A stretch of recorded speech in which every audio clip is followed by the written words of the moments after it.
అందరికీ నమస్కారం. ప్రస్తుత రాజకీయ అంశాల మీద మనతో పాటు చర్చలో పాల్గొంటున్నారు ప్రముఖ రాజకీయ, ఆర్థిక, సామాజిక విశ్లేషకులు మధుసూదన్ రెడ్డి గారు. సార్‌తో మాట్లాడదాం, మరిన్ని విషయాలు తెలుసుకుందాం. నమస్కారం సార్. నమస్తే. ఉపరాష్ట్రపతి ఎన్నిక చూసినట్టయితే ఎన్‌డీఏ వర్సెస్ ఇండీ కూటమికి సంబంధించి చాలా హోరాహోరీగా జరిగిందనుకోవచ్చు.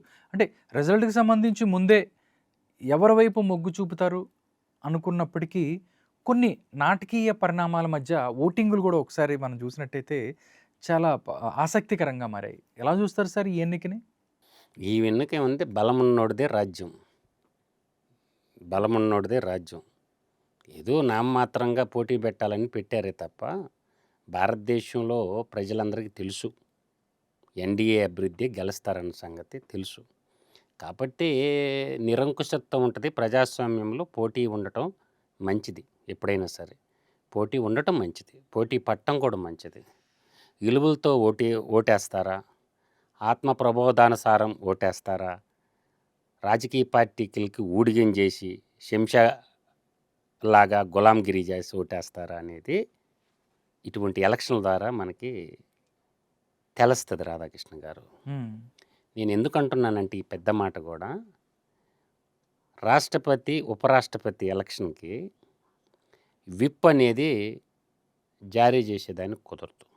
ఏ పార్టీ కూడా విప్ జారీ చేయకూడదు. వాళ్ళు ఇష్టం వచ్చిన వాళ్ళకి వేసుకోవచ్చు. అందువల్ల ఏంటంటే ఆత్మ ప్రబోధానుసారం ఓటేయాలి తప్ప మీ ఇష్టం వచ్చినట్టు పార్టీల మాట వినాల్సిన అవసరం లేదు. అందులో సీక్రెట్ బ్యాలెట్ కూడా అనేది. అందువల్ల నువ్వు వేసేది ఎవరికి వేస్తున్నది ఎవరు కూడా చూడరు. నీ నీ అంతరాత్మ ప్రబోధాన ప్రకారం ఓటేయచ్చు, అది ఉంది. కానీ ఒక పార్టీ ద్వారా గెలిచినటువంటి ఎంపీలు ఓటు మార్చి వేస్తారు అని లేదు. పార్టీ లైన్ ప్రకారం పోయి ఓట్లు వేస్తున్నారు. అది ప్రజాస్వామ్యానికి గొడ్డల పెట్టి లాంటిది. పార్టీ లైన్కి పోయి ఓట్లు వేయటం కాదు కావాల్సింది. మనస్సాక్షిని, రాజ్యాంగాన్ని నమ్ముకొని, ప్రజాస్వామ్యాన్ని నిన్ను గెలిపించిన ప్రజలు నమ్ముకొని, ఏది మంచి అయితే, ఏది ధర్మం అయితే, ఏది సత్యమైతే అది వేయాలి ఓటు. కానీ మనకు అందరికీ తెలుసు, ఎన్‌డీఏ బలపరిచినటువంటి అభివృద్ధి స్పష్టమైన మెజారిటీ వాళ్ళకు ఉన్నది. ఆ వ్యక్తే గెలుస్తారని మనకు తెలుసు. కాబట్టి వాళ్ళదే గెలుపు, వాళ్ళదే విజయం, విజయలక్ష్మి వాళ్ళనే వరించింది. కాకపోతే ప్రజాస్వామ్యంలో పోటీలు ఉండొచ్చు కాబట్టి పోటీ కూడా మంచిదే. మరక మంచిది అన్నట్టు పోటీ కూడా మంచిది. సార్ ఒకటి సార్, అంటే కొన్ని పరిణామాలు ఎవరైతే ఒక తెలుగువాడు ఉపరాష్ట్రపతిగా పోటీ చేస్తున్నాడు అనగానే తెలుగు రాష్ట్రాలకు సంబంధించి చాలామంది ఎంపీలు ఉన్నారు. కానీ కొన్ని నాటకీయ పరిణామాల మధ్య అందరూ కూడా ఆపోజిట్గా వేశారు. అంటే జగన్మోహన్ రెడ్డి ఎవరైతే ఉన్నారో అక్కడ కూడా ఆయన ఎన్‌డీఏ అభ్యర్థికి వాళ్ళు ఎంపీలు ఓట్ చేశారు. ఆయన ఫోన్ చేసి ఎవరైతే ఆయన ఫోన్ చేసినా కానీ మేము ఆల్రెడీ డెసిషన్ తీసేసుకున్నామని చెప్పి జగన్మోహన్ రెడ్డి గారు చెప్పారు. టీడీపీ వాళ్ళు ఎటు కూడా ఎన్‌డీఏగా వేస్తారు. ఇక్కడ కూడా చూస్తే బీఆర్ఎస్ అసలుకి నేను పోటీకే మేము విరమించుకుంటున్నాం, ఎవరికి సపోర్ట్ చేయట్లేదు. కానీ కవిత మాత్రం మధ్యాహ్నం ఒక ప్రెస్ మీట్లో మాట్లాడుతూ ఎవరైతే ఉన్నారో తెలుగువాడికే ఓటేయండి అని చెప్పి కూడా మాట్లాడిన పరిస్థితి. ఎలా చూస్తారు సార్? ఇది భారతదేశానికి సంబంధించినటువంటి ఎలక్షన్. ఒక తెలుగోడుకో, తమిళనాడుకో, ఇప్పుడు అంటే తెలుగు వాళ్ళు ఓట్ల వరకు వేస్తే నువ్వు ఉపరాష్ట్రపతి అవుతావా? మిగతా రాష్ట్రాల వాళ్ళు వద్దా? అది నా ఉద్దేశంలో భావ దరిద్రులు చేసే వాదన. అది భావ దారిద్ర్య వాదన అంట దాన్ని. భారతదేశంలో ఉండేటటువంటి ఎంపీలందరూ ఆలోచన చేసి ఓటేయాలి. అట్ట అనుకుంటే ఉత్తరప్రదేశ్ వాళ్ళు, అత్యధికంగా సీట్లు ఉన్న ఉత్తరప్రదేశ్ వాళ్ళు ఏం చేయాలి? 31 రాజ్యసభ ఉంది, 80 మంది ఎంపీలు ఉన్నారు, రెండు కలిస్తే 111. వాళ్ళు ఏం చేయాలి చెప్పు? యూపీ మొత్తం తీసుకుంటే 80 మంది పార్లమెంట్ సభ్యులు ఉన్నారు, రాజ్యసభ 31 మంది ఉన్నారు, మొత్తం ఎన్ని? 111. హయ్యెస్ట్ మెజారిటీగా అట్లా అనుకుంటే ఎట్లా? అది దరిద్రులు, రాజకీయ మీద మీద పడి బతికేవాళ్ళు కొంతమంది తప్ప ప్రాంతీయవాదం, ఉప ప్రాంతీయవాదం గురించి కాదు ఇక్కడ సమస్య. ఇది జరుగుతుండేటటువంటి ఎలక్షను దేశానికి ఉపరాష్ట్రపతిని ఎన్నుకుండేటటువంటి ఎలక్షన్. ఉపరాష్ట్రపతి రాజ్యసభ చైర్మన్. చాలా కీలకమైన బిల్లులు వస్తాయి. రాజనీతిజ్ఞుడై ఉండాలా, రాజ్యాంగం గురించి తెలిసి ఉండాలా. కాబట్టి అందువల్ల ఏంటంటే ప్రభుత్వం కేంద్ర ప్రభుత్వంకి రాజ్యసభ చాలా కీలకమైంది. చాలా బిల్లులు రాజ్యసభలో ముద్ర పడలేదనుకో రాష్ట్రపతికి అడిగిపోవు. ఓకే. అందువల్ల ఏంటంటే ప్రభుత్వాన్ని అస్థిరపరిచేటటువంటి వేషాలు చేయటం వల్ల కరెక్ట్ కాదు. వీళ్ళ వాదన కరెక్ట్ కాదు, నేను ఒప్పుకోను. తెలుగోడు నిలబడితే తెలుగోడు, తమిళోడు నిలబడితే తెలుగోడు. దేశ ప్రయోజనాల దృష్టి ఆలోచించాలి. సంకుచిత భావజాలం అది. ఆ విషయం అయితే నేను ఒప్పుకోను. తెలుగు, తమిళము, కన్నడ అనే మాట వినకూడదు. We are one, we are the one nation. Nation first, తర్వాతే ఏదన్నా. దేశం ఉంటేనే మనం ఉంటాం, దేశం లేకపోతే మనం ఉండం. దేశం దృష్ట్యా మన మతాలు, విభిన్న మతాలు, విభిన్న కులాలు ఎన్నున్నప్పటికీ కూడా ముందు మనం భారతీయులం. ఆ తర్వాతే తమిళోడు, తెలుగోడు, కర్ణాటకోడు ఏదన్నా కానీ తర్వాత మాట్లాడి బెంగాలీ అని, పంజాబీ అని, సిక్ అని అది వీఆర్ వన్. మనం ముందు భారతీయులం, ఆ తర్వాతే. ఓకే. యాక్చువల్‌గా ఎన్‌డీఏ అభ్యర్థికి చూస్తే 452 ఓట్స్ వచ్చాయి. దాంతోపాటు ఇండి కూటమి అభ్యర్థికి 300 ఓట్స్. అంటే క్రాస్ ఓటింగ్‌కి సంబంధించి అలాంటిది ఏదన్నా ఖచ్చితంగా జరిగింది. జరగకుండా ఏముండదు. కొంతమంది ఎంపీలు ఆత్మ ప్రబోధానుసారం ఓటు కదా, ఎవరు వేశారని చెప్పలేము. రాహుల్ గాంధీని వేసి ఉండొచ్చు, దాందేముంది, మంచోడు పాపం అని చెప్పి రాహుల్ గాంధీ వేసి ఉండొచ్చు, ఎవరు వద్దంటారు. ప్రియాంక గాంధీ కూడా వేసి ఉండొచ్చు. ఎవరు చూశారు లోపలికి పోయి? అందువల్ల అది కరెక్ట్ కాదు. నాకు ఇంకొక బాధ ఏంటంటే ఎలక్షన్లో పాల్గొనకుండా బాయ్కాట్ చేశారు ఒక 2 పార్టీలు. బీఆర్ఎస్, భారతీయ రాష్ట్ర సమితి 4 రాజ్యసభ మెంబర్లు, తర్వాత నీకు బీజు జనతాదళ్, బీజేడీ ఒడిశాకు సంబంధించి. కరెక్ట్ కాదు. ప్రజలందరినీ ఓట్లేయమని మీరు ఇల్లు తిరిగి అడుక్కుంటా మీరే ఓటు వేయకపోవటం. ఎయిదర్ పోయి ఓటు అయితే వేయాల, లేకపోతే కొట్టి ఇబ్బంది లేదు. ఓటింగ్లో పాల్గొనాలి. మేము దూరం చేస్తానంటే ఏం చేయాలనుకుంటారు దేశాన్ని? ఒక బాధ్యత గల ఎంపీ అయ్యి ఉండి ఏం చేస్తున్నావు నువ్వు? ఏం చేయాలి బాధ్యత గల ఎంపీ? పార్లమెంట్లో పోయి ఓటేయి, పైనుంచి కిందకి పెట్టి గీత గీ, ఇబ్బంది లేదు బ్యాలెట్ పేపర్ మీద. అసలు ఓటింగ్లో పాల్గొకపోవటం, ఓటింగ్లో నీ భావం ఏందో రాయవయ్యా బ్యాలెట్ పేపర్ మీద. నీ నిరసన ఏదో రాయి, ప్రజలందరూ తెలుసుకుంటారుగా. తక్షణం ఎవరైతే ఓటింగ్లో పాల్గొనలేదో ఆ ఎంపీల మీద భారత పార్లమెంటు చర్య తీసుకోవాలి. నీకేమన్నా ఆరోగ్యం బాగలేదా, నీ భావజాలం ఏందో రాయి దాని మీద. అంటే ప్రజాస్వామ్యాన్ని అపసేవం చేయటం అంట నేను, బాధ్యత లేని ఎంపీలు అంట నేను. వాస్తవంగా నేను చెప్పేది గుర్తుపెట్టుకుని మీరు ఏదైనా కూడా ఒక బాధ్యత గల ఎంపీలు, దేశాన్ని నడిపించే ఎంపీలు, దేశంలో జరిగేటటువంటి అలజడుల్ని, దేశ అభివృద్ధి కోసం ప్రశ్నలు సంధించేవాళ్ళు, వీళ్ళే ఓటింగ్ ప్రజాస్వామ్యంలో పాల్గొనలేదు. కాబట్టి చట్టాన్ని సవరణ చేసైనా సరే ఓటైన ఎమ్మెల్యేని కానీ, ఎంపీని కానీ, ఎమ్మెల్సీని కానీ ఖచ్చితంగా చట్టసభల నుంచి నిర్బంధంగా తొలగించాలి వాళ్ళని. ఇంకొకడు వస్తాడు ఎంపీ, అసలు ఓటింగ్లో పాల్గొన్నాం అంటే దుర్మార్గమైనటువంటి. ప్రజలేం ఓట్లు వేయాలా? ప్రజల్ని ఎందుకు ప్రచారం కల్పించి ఈసీఐ కఠిన నిర్ణయం తీసుకొని చట్టాల్లో మార్పులు చేయాలి.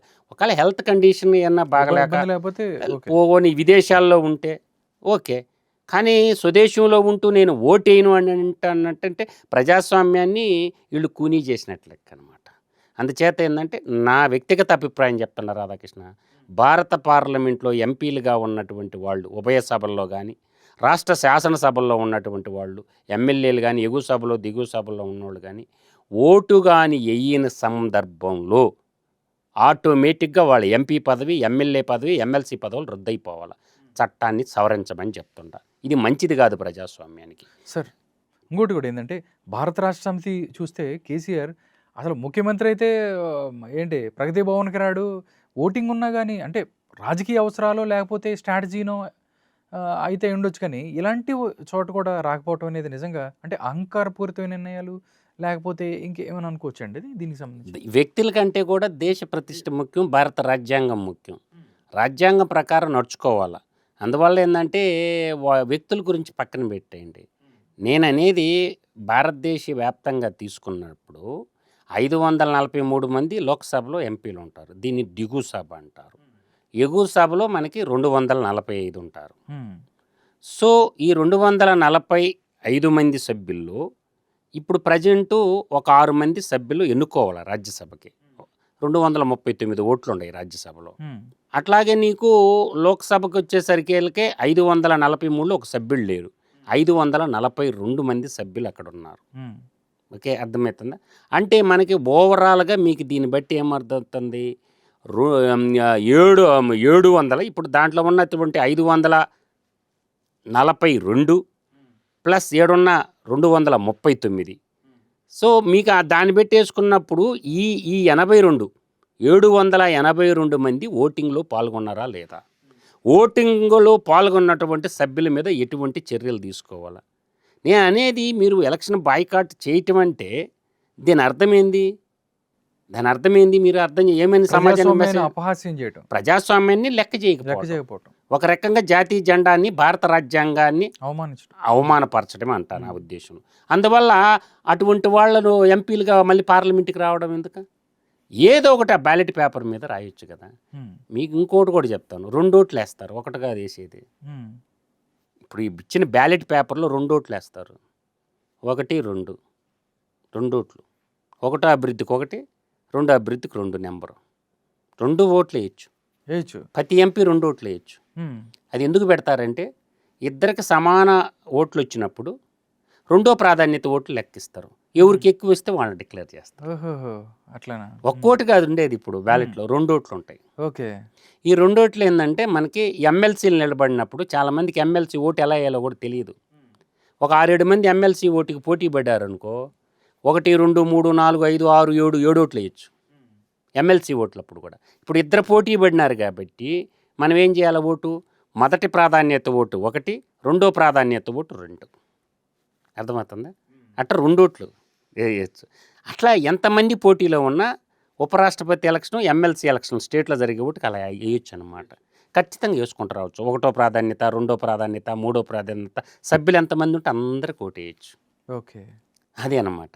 అందువల్ల ఏంటంటే ఈ ఉపరాష్ట్రపతి ఎలక్షన్ కూడా ఒక అహంకారానికి వచ్చిందే తప్ప ఏం కాదు. అంతకుముందు ధన్ఖేడ్ గారు ఉన్నారు, బలవంతంగా ధన్ఖేడ్ చేత రాజీనామా చేయించారు. ఆ ధన్ఖేడ్ చేత బలవంతంగా రాజీనామా చేయించడం వల్ల ఇది అసలు రావాల్సిన ఎలక్షన్ కాదు. ఇది ఒక అహంకారపూరితంతో ధన్ఖేడ్ తన సొంత నిర్ణయం తీసుకున్నాడు కాబట్టి, జడ్జి ఇది ఉంది కదా, ఆ జడ్జి నిర్ణయం ఆయన తీసుకుని సంతకం పెట్టినందుకు ఆయన చేత రాజీనామా చేయించారు బలవంతంగా. ఇది బలవంతంగా వచ్చిన ఎలక్షనే తప్ప ఇది స్వచ్ఛంగా వచ్చిన ఎలక్షన్ కాదనమాట. అది దానికి చెప్పేది. కాబట్టి నేను అంటుండేది ఏంటంటే, ఖచ్చితంగా ఏంటంటే గతంలో జగదీప్ ధన్ఖేడ్ గారు కూడా 528 ఓట్లు వచ్చినాయి ఆయనకి, 74.37% ఓట్లు. అప్పుడు మార్గెట్ ఆల్వా నిలబడ్డారు యూపీ అభివృద్ధిగా, అంటే ఇండి కూటమి అభివృద్ధి, 25.63% వచ్చినాయి, 182 ఓట్లు వచ్చినాయి ఆనాడు. ఎన్ని వచ్చినాయి? 182 ఓట్లు వచ్చినాయి యూపీఏ సోనియా గాంధీ గ్రూప్కి. ధన్ఖేడ్కి ఎన్ని వచ్చినాయి? 528 ఓట్లు వచ్చినాయి అన్నమాట. ఆ రోజు కూడా 15 ఓట్లు చెల్లబాటు కాకుండా పోయినాయి. ఎందుకు పోయినాయి? ఎంపీ స్థాయి వ్యక్తులు ఓటేయటం రాలేదంటే మరి దరిద్రం అది. అంటే కావాలని చేశారా? అంటే 15 ఓట్లు చెల్లుబాటుకుండా పోయినాయి. 55 మంది బాయ్కట్ చేశారు ఆనాడు కూడా. ఇప్పుడు కూడా 15 ఓట్లు చెల్లలేదు. అంటే దాని అర్థం ఏంది? ఎటువంటి వాళ్ళు మనం ఎన్నుకుంటున్నాం? కావాలని చేసి ఉండొచ్చు, కావాలని కూడా చేసి ఉండొచ్చు. వాళ్ళకి ఏం చేత కాకూడదు, వాడికి వద్దు వీడికి వద్దులేరని కావాలని చేసి ఉంటారు. 2 ఒక్కట్లు వేసి ఉంటారు, లేకపోతే 2 2లు వేసి ఉంటారు, కావాలని చేసి ఉండొచ్చు. ఆ పని మనస్సాక్షి ప్రకారం వేసే ఓటు కాబట్టి వాళ్ళని ఏం అనలేం. అసలు ఓటింగ్లో పాల్గొన్న వాళ్ళు ఏమనాలా? వాళ్ళు ఏదో ఒకటి ఓటేసి వచ్చారు కానీ ఓటింగ్లో పాల్గొన్న వాళ్ళని. అందువల్ల ఏంటంటే ప్రజాస్వామ్యానికి నుదిటి తిలకం లాంటి ఓటు అనే ఆయుధం చేత ఎంత అహంకారిని కూడా గద్దె దించవచ్చు. కాబట్టి ఏకే పార్టీ గన్ లాంటిది మన ఓటు. ప్రధానమంత్రిని దింపొచ్చు ఒక్క ఓటుతోటే. వాజ్పేయి గవర్నమెంట్ పడిపోయింది కదా. అట్లా నీకేందంటే ఓటుకున్న ఇలువ, అది అణుబాంబు లాంటిది ఓటు. ఎంత జగన్మోహన్ రెడ్డి వీగిండు, వై నాట్ 170 అన్నాడు, ప్రజలు లాగి తన్ని తేడకొచ్చి పడిండు, 11 సీట్లు కడబడిండు. అందువల్ల ఏంటంటే ఈవీఎంల మీద పెట్టి మ్యానిపులేట్ ప్రజలను ఈవీఎంలు అంటారు. వాళ్ళు 151 గెలిస్తే ఈవీఎంలతో గెలిచినట్టు కాదు, డబ్బాలు ఓట్లు వేసి వాళ్ళని గెలిపించారు. అంటే ఓటు అనేది ప్రజాస్వామ్యానికి భరత మాతన సింధూరం అంటారు కదా, నుదితే బొట్టు లాంటిది ఓటు. కాబట్టి ఎటువంటి పాలకుడిని ఎంచుకోవాలనేది ఓటు ద్వారానే మనం కాబట్టి ఓటు ప్రతి ఒక్కరు ఏదో ఒకటి ఓటు వేయటం అనేది ధర్మం. లేదంటే ప్రజాస్వామ్యం నేపాల్ లాగా పోద్ది ఓట్లు వేయకుండా పోతే. అందువల్ల ఏంటంటే ఇవాళ చూడు నేపాల్లో ప్రధానమంత్రి తుర్రుని బారిపోయిండు ఒక చట్టం చేస్తే తరిం కొట్టారు ప్రధానమంత్రిని. అందువల్ల కొన్ని రాష్ట్ర ప్రభుత్వాల్లో కొంతమంది ముఖ్యమంత్రి కొడుకులు కూడా మేము మోనార్కులమి, మేమే రాజులమి, అంతా మాదే అని అనుకుంటారు. తిక్క రేగిందానికి ఇళ్ళకొచ్చి కొడతారు ముఖ్యమంత్రి కొడుకుని కూడా. తిక్క రేగిందంటే ప్రజలక తరిం కొడతారు. మేమే రాజులమి, మేమే శాశ్వతంగా ఉంటాం అనుకొని ఎర్రవేగతారు. అందువల్ల ఇది ప్రభుత్వాన్ని అడ్డం పెట్టుకుని అదే ప్రజలకు తిక్క తిరిగితే ఏం చేస్తావు నువ్వు? పోలీసు వాళ్ళు ఆపుతారా? ఎంతమందిని ఆపుతారు? 1000 మంది ఉంటారు పోలీసు వాళ్ళు. 10,000 మంది వచ్చి పడితే నీ మీద ఏం చేస్తావు నువ్వు? తట్టుకోలేవు కదా. ఇప్పుడు 1000 మంది పోలీసు వాళ్ళు ప్రొటెక్షన్ ఉంటారు. ఏదైతే అదో అవుతారా కానీరా స్వామి, ఈడు వ్యవహారం ఏంది తేల్చేద్దాం ఈరోజు అని ఒక 10,000 మంది ప్రజలు వచ్చి ఇంటి మీద పడారు అనుకో, అప్పుడేం చేస్తావు నువ్వు? యాడికి పోతావు? వాళ్ళ కాళ్ళ కింద నలిప్పారేస్తారు. శ్రీలంక అధ్యక్షుడు ఏమైందా? వాడు బారిపోయిండు. బాత్రూంలోకి వెళ్ళారు. పారిపోయిండు వాడు కూడా. మన బంగ్లాదేశ్లో ఏమైందా? పారిపోయారు నైట్కి. అహంకారపూరితతో రాజ్యపాలనగా చేస్తే మంత్రులైనా ముఖ్యమంత్రులైనా ప్రజలని దృష్టిలో పెట్టుకొని భద్రంగా పరిపాలన చేయాలి. అహంకారంతో పరిపాలన చేస్తే కాళ్ళ కింద తొక్కేస్తారు ఎవరినైనా సరే. ప్రజాస్వామ్యంలో ప్రజలు విలువైనటువంటి వాళ్ళు. కాబట్టి మీ కాడ పదవి ఉంది కదా, ప్రజల సొమ్ము రోజు తినేస్తున్నాం కదా, ప్రజల సొమ్ము నాగి గున్నేనుగుల్లాగా బలిసి కొట్టుకుంటే ప్రజలు తొక్కేస్తారు. ప్రజాస్వామ్యంకి ఉన్నటువంటి స్పిరిట్ అది. అందువల్ల నేనేందంటే ఇది ముందే ఊహించింది ఈ రాష్ట్రపతి ఎలక్షన్. ఎన్డీఏ అభివృద్ధి గెలుస్తారని తెలుసు. పోటీ ఉండటం మంచిది.